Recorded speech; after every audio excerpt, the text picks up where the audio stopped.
Ada orang-orang yang mengarungi laut dengan kapal-kapal, yang melakukan perdagangan di lautan luas.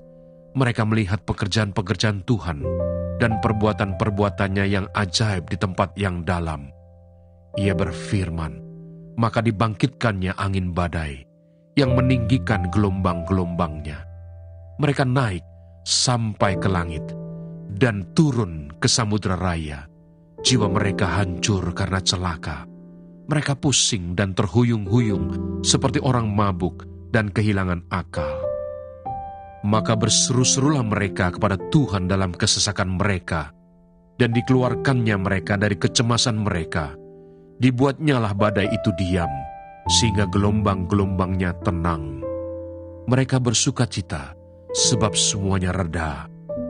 Dan dituntunnya mereka ke pelabuhan kesukaan mereka. Biarlah mereka bersyukur kepada Tuhan karena kasih setianya, karena perbuatan-perbuatannya yang ajaib terhadap anak-anak manusia. Biarlah mereka meninggikan Dia dalam jemaat umat itu dan memuji-muji Dia dalam majelis para tua-tua. Tia pasal 2. Paulus diakui oleh para rasul. Kemudian setelah lewat 14 tahun, aku pergi pula ke Yerusalem dengan Barnabas, dan Titus pun kubawa juga. Aku pergi berdasarkan suatu penyataan, dan kepada mereka kubentangkan Injil yang kuberitakan di antara bangsa-bangsa bukan Yahudi, dalam percakapan tersendiri kepada mereka yang terpandang, supaya jangan dengan percuma aku berusaha atau telah berusaha. Tetapi kendati pun Titus yang bersama-sama dengan aku adalah seorang Yunani, namun ia tidak dipaksa untuk menyunatkan dirinya. Memang ada desakan dari saudara-saudara palsu yang menyusup masuk, yaitu mereka yang menyelundup ke dalam untuk menghadang kebebasan kita yang kita miliki di dalam Kristus Yesus, supaya dengan jalan itu mereka dapat memperhambakan kita. Tetapi sesaat pun kami tidak mau mundur dan tunduk kepada mereka, agar kebenaran Injil dapat tinggal tetap pada kamu. Dan mengenai mereka yang dianggap terpandang itu, bagaimana kedudukan mereka dahulu, itu tidak penting bagiku, sebab Allah tidak memandang muka. Bagaimanapun juga, mereka yang terpandang itu tidak memaksakan sesuatu yang lain kepadaku. Tetapi sebaliknya, setelah mereka melihat bahwa kepadaku telah dipercayakan pemberitaan Injil untuk orang-orang tak bersunat, sama seperti kepada Petrus untuk orang-orang bersunat, karena ia yang telah memberikan kekuatan kepada Petrus untuk menjadi rasul bagi orang-orang bersunat, ia juga yang telah memberikan kekuatan kepadaku untuk orang-orang yang tidak bersunat. Dan setelah melihat kasih karunia yang dianugerahkan kepadaku, maka Yakobus, Kefas, dan Yohanes yang dipandang sebagai soko guru jemaat, berjabat tangan dengan aku dan dengan Barnabas sebagai tanda persekutuan, supaya kami pergi kepada orang-orang yang tidak bersunat dan mereka kepada orang-orang yang bersunat. Hanya kami harus tetap mengingat orang-orang miskin, dan memang itulah yang sungguh-sungguh kuusahakan melakukannya. Yesaya pasal 36. Yesaya dalam zaman Raja Hizkia. Yerusalem dikepung oleh Sanherib. Maka dalam tahun ke-14 zaman Raja Hizkia, majulah Sanherib Raja Asyur, menyerang segala kota berkubu negeri Yehuda, lalu merebutnya. Raja Asyur mengutus juru minuman agung dari Lakis ke Yerusalem kepada Raja Hizkia, disertai suatu tentara yang besar. Ia mengambil tempat dekat saluran kolam atas di jalan raya pada padang tukang penatu. Keluarlah mendapatkan dia Eliakim bin Hilkia, kepala istana, dan Sebna, panitera negara, serta Yoah bin Asaf, bendahara negara. Lalu berkatalah juru minuman agung kepada mereka, "Baiklah, katakan kepada Hizkia, beginilah kata Raja Agung, Raja Asyur, kepercayaan macam apakah yang kau pegang ini? Kau kira bahwa hanya ucapan bibir saja dapat merupakan bencana dan kekuatan untuk perang? Sekarang kepada siapa engkau berharap? Maka engkau memberontak terhadap aku. Sesungguhnya, engkau berharap kepada tongkat bambu yang patah terkulai itu, yaitu Mesir. Ia akan menusuk dan menembus tangan orang yang bertopang kepadanya. Begitulah keadaan Firaun, Raja Mesir, bagi semua orang yang berharap kepadanya. Dan apabila engkau berkata kepadaku, kami berharap kepada Tuhan Allah kami, bukankah Dia itu yang bukit-bukit pengorbanannya dan mesbah-mesbahnya telah dijauhkan oleh Hizkia sambil berkata kepada Yehuda dan Yerusalem, "Di depan mesbah inilah kamu harus sujud menyembah. Maka sekarang baiklah bertaruh dengan tuanku Raja Asyur. Aku akan memberikan 2.000 ekor kuda kepadamu. Jika engkau sanggup memberikan dari pihakmu orang-orang yang mengendarainya, bagaimanakah mungkin engkau memukul mundur satu orang perwira tuanku yang paling kecil? Padahal engkau berharap kepada Mesir dalam hal kereta dan orang-orang berkuda. Sekarang pun adakah di luar kehendak Tuhan aku maju melawan negeri ini untuk memusnahkannya? Tuhan telah berfirman kepadaku, majulah menyerang negeri itu dan musnahkanlah itu."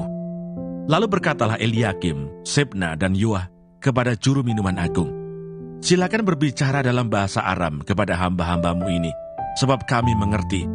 Tetapi janganlah berbicara dengan kami dalam bahasa Yehuda, sambil didengar oleh rakyat yang ada di atas tembok." Tetapi juru minuman agung berkata, "Adakah tuanku mengutus aku untuk mengucapkan perkataan-perkataan ini hanya kepada tuanmu dan kepadamu saja? Bukankah juga kepada orang-orang yang duduk di atas tembok, yang memakan tahinya dan meminum air kencingnya bersama-sama dengan kamu?" Kemudian berdirilah juru minuman agung dan berserulah ia dengan suara nyaring dalam bahasa Yehuda. Ia berkata, "Dengarlah perkataan Raja Agung Raja Asyur. Beginilah kata Raja, janganlah Hizkia memperdayakan kamu, sebab ia tidak sanggup melepaskan kamu. Janganlah Hizkia mengajak kamu berharap kepada Tuhan dengan mengatakan, tentulah Tuhan akan melepaskan kita. Kota ini tidak akan diserahkan ke dalam tangan Raja Asyur. Janganlah dengarkan Hizkia, sebab beginilah kata Raja Asyur, adakanlah perjanjian penyerahan dengan aku, dan datanglah keluar kepadaku.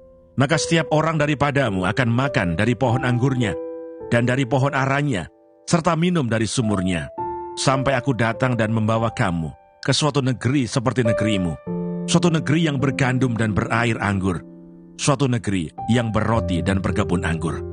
Jangan sampai Hizkia membujuk kamu dengan mengatakan, Tuhan akan melepaskan kita.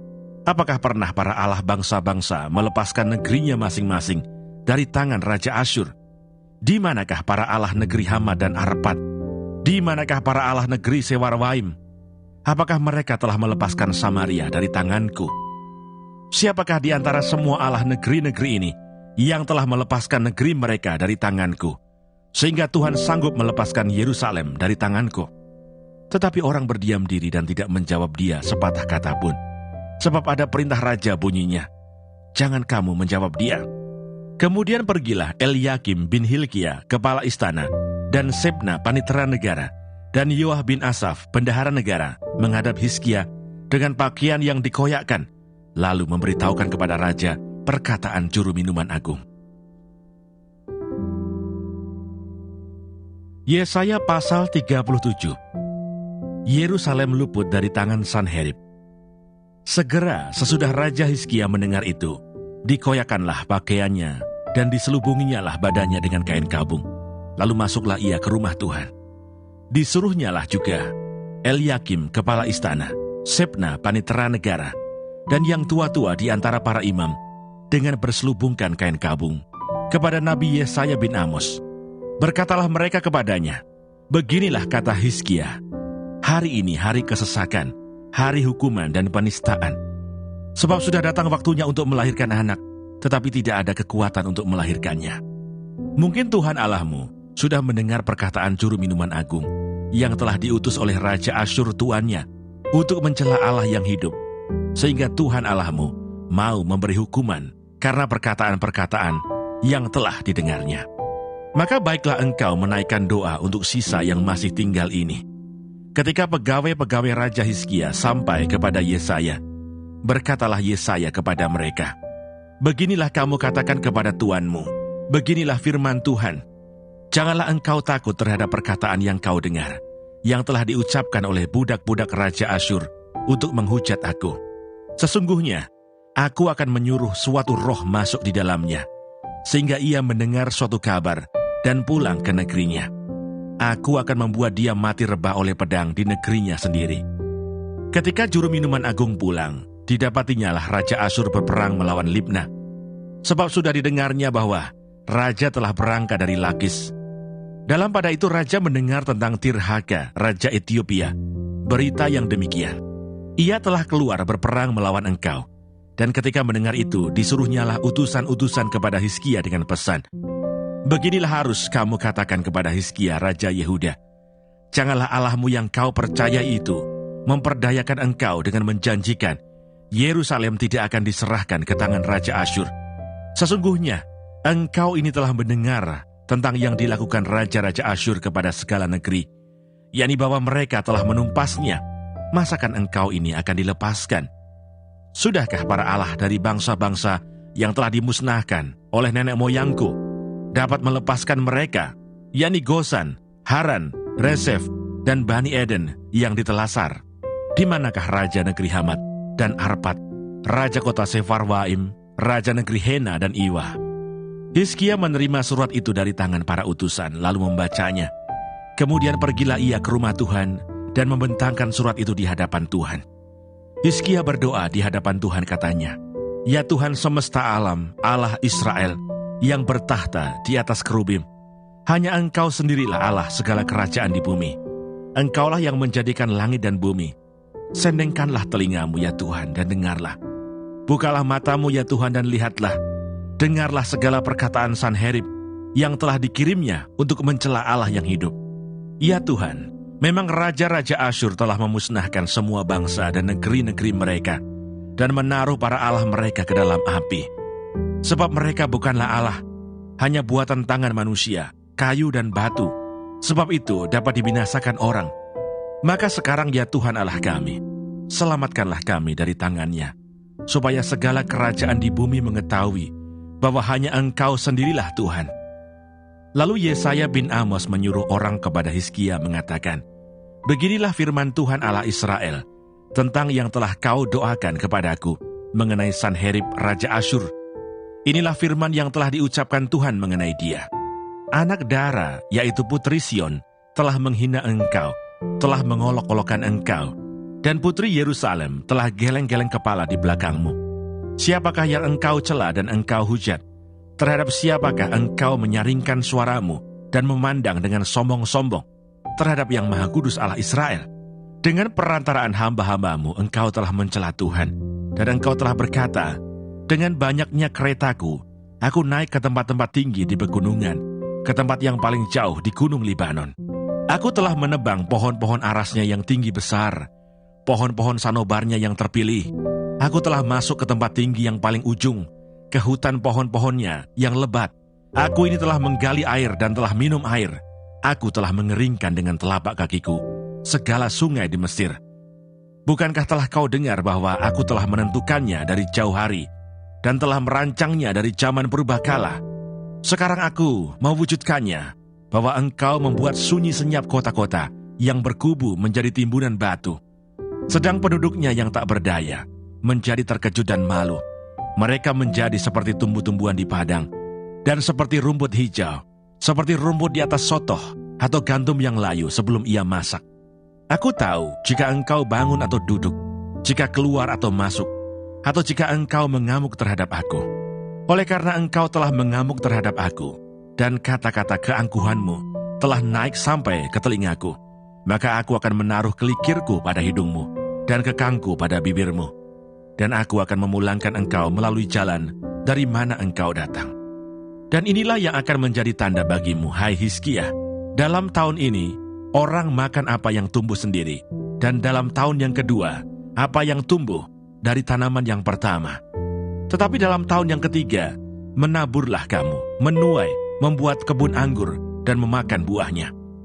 Dan orang-orang yang terluput di antara kaum Yehuda, yaitu orang-orang yang masih tertinggal, akan berakar pula ke bawah dan menghasilkan buah ke atas. Sebab dari Yerusalem akan keluar orang-orang yang tertinggal, dan dari Gunung Sion, orang-orang yang terluput. Giat cemburu Tuhan semesta alam akan melakukan hal ini. Sebab itu beginilah firman Tuhan mengenai Raja Asyur. Ia tidak akan masuk ke kota ini, dan tidak akan menembakkan panah ke sana. Juga ia tidak akan mendatanginya dengan perisai, dan tidak akan menimbun tanah menjadi tembok untuk mengepungnya. Melalui jalan dari mana ia datang, ia akan pulang. Tetapi ke kota ini, ia tidak akan masuk. Demikianlah firman Tuhan. dan aku akan memagari kota ini untuk menyelamatkannya. Oleh karena aku dan oleh karena Daud hamba-Ku. Keluarlah malaikat Tuhan, lalu dibunuhnyalah 185.000 orang di dalam perkemahan Asyur. Keesokan harinya pagi-pagi tampaklah semuanya bangkai orang-orang mati belaka. Sebab itu berangkatlah Sanherib, Raja Asyur dan pulang. Lalu tinggallah ia di Ninive. Pada suatu kali ketika ia sujud menyembah di dalam kuil Nisroh, Allahnya, maka Adramelech dan Sarezer, anak-anaknya membunuh dia dengan pedang, dan mereka meloloskan diri ke tanah Ararat. Kemudian Esarhadon anaknya menjadi raja menggantikan dia.